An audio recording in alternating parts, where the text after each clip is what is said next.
Hi అండి, అందరికీ నమస్కారం అండి. తెలంగాణ రాష్ట్ర వ్యాప్తంగా ప్రభుత్వ ఉద్యోగులు ఎవరైతే ఉన్నారో వారందరికీ కూడా ఒక అదిరిపోయే శుభవార్త రావడం జరిగిందనమాట.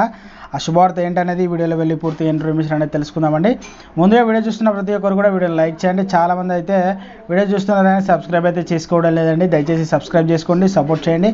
తోటి మిత్రులందరికీ, బంధుమిత్రులందరికీ కూడా వీడియోని షేర్ చేయండి. వివరాలు కనుక వెళ్ళినట్లయితే, ఇక 6 ఏళ్ల తర్వాత బదిలీల ప్రక్రియ చేపట్టిన ప్రభుత్వం ఉద్యోగ సంఘాలతో ఒత్తిడి ఈ మేరకు నిర్ణయం.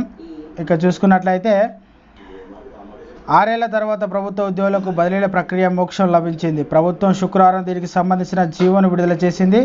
2018 బీఆర్ఎస్ ప్రభుత్వంలో ఒక్కసారి మాత్రమే బదిలీల ప్రక్రియ జరిగింది.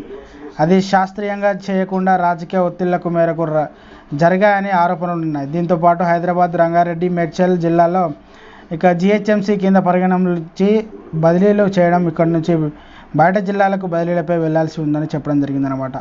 అంతేకాకుండా ఈ అంశాన్ని ఉద్యోగ సంఘాల పలుమార్లు ప్రభుత్వాన్ని విన్నవించాయి. జిల్లాల వారీగా కలెక్టర్లు విడిగా ఏర్పాటు చేసినందుకు దీనిపై ప్రభుత్వం సానుకూలంగా స్పందించింది. ఈ మేరకు ఉత్తర్వుల్లో ఈ విషయంపై స్పష్టంగా పేర్కొన్నారు. కాగా రాష్ట్ర వ్యాప్తంగా అన్ని విభాగాల్లో కలిపి మొత్తం 2,50,000 మంది వరకు ఉండగా అందులో 40% మేర బదిలీలు చేయనున్నారు. 80,000 మందికి ఉద్యోగాలకు బదిలీలు జరగనున్నాయి. అంతేకాకుండా ఇప్పటికీ దీనిపైన ఒక కమిటీ వేసి చర్చించి పూర్తి స్థాయిలో పరిష్కారాలు ఇక కొలిక్కి రాలేదన్నమాట. అంతేకాకుండా ఇక డిఏపిఆర్సీ తదితర అంశాలపై ప్రభుత్వం ఎటు తెలుసుకోలేకపోయింది.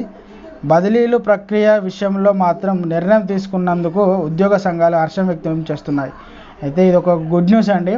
ఎందుకంటే రావాల్సిన డిఏలు, పిఆర్సీల పైన ఒక నిర్ణయం అయితే తీసుకోవడం జరిగిందనమాట. అది త్వరలోనే వెలువడబోతున్నట్టు మనకైతే విశ్వసనీయ వర్గాల సమాచారం అయితే అందిందనమాట.